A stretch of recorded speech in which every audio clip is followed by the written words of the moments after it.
Terima kasih Anda masih bersama kami di Detak Kepri Malam. Pemirsa, Polresta Tanjung Pinang berhasil mengungkap kasus prostitusi anak di bawah umur di ibu kota Provinsi Kepulauan Riau. 2 orang mucikari serta seorang laki-laki hidung belang berhasil diringkus dalam kasus tersebut.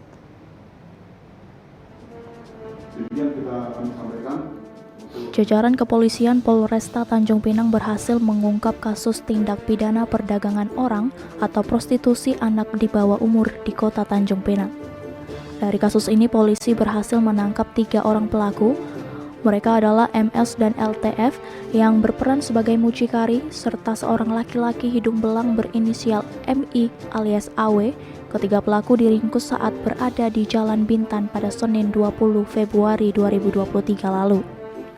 Kapolresta Tanjung Pinang Komisaris Besar Polisi Heribertus Opusunggu menjelaskan, kasus perdagangan anak ini berawal pada Kamis 16 Februari 2023 saat pelaku MS menawarkan pekerjaan kepada korban CL yang masih berusia 15 tahun.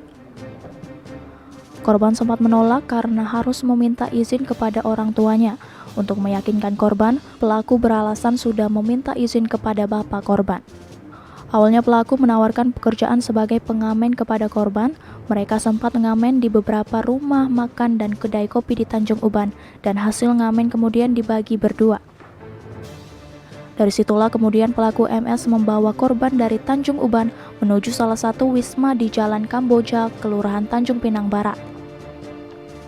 Setelah sampai di wisma, pelaku memaksa korban untuk melayani pelanggan yang telah dicarikan pelaku MS dan LTF. Korban diminta untuk melayani tamu yang dicarikan oleh MS sebanyak 9 orang dan melayani tamu yang dicarikan oleh LTF sebanyak 1 orang. Dari laki-laki hidung belang, pelaku MS mengaku mendapatkan uang dengan kisaran Rp100.000, Rp50.000 diantaranya diberikan kepada korban. Ditawarkan kerja yang biasa tetapi melenceng dari yang dijanjikan. Apakah ada unsur ancaman? Akhirnya sepertinya terpaksa ya.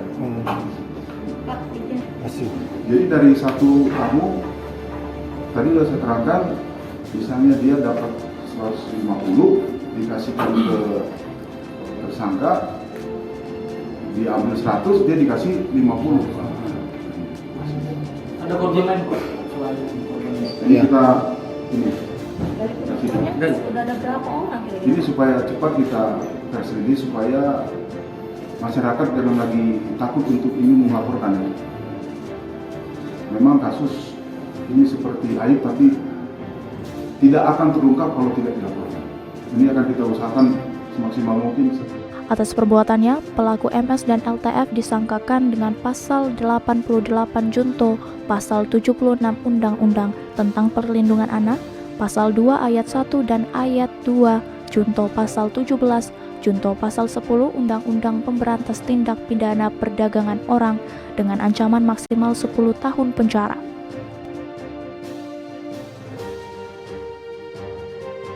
Sedangkan pelaku MI disangkakan dengan pasal 81 ayat 2 Undang-Undang tentang Perlindungan Anak dengan ancaman maksimal 15 tahun penjara. Demikian dari Nugraha melaporkan dari Tanjung Pinang.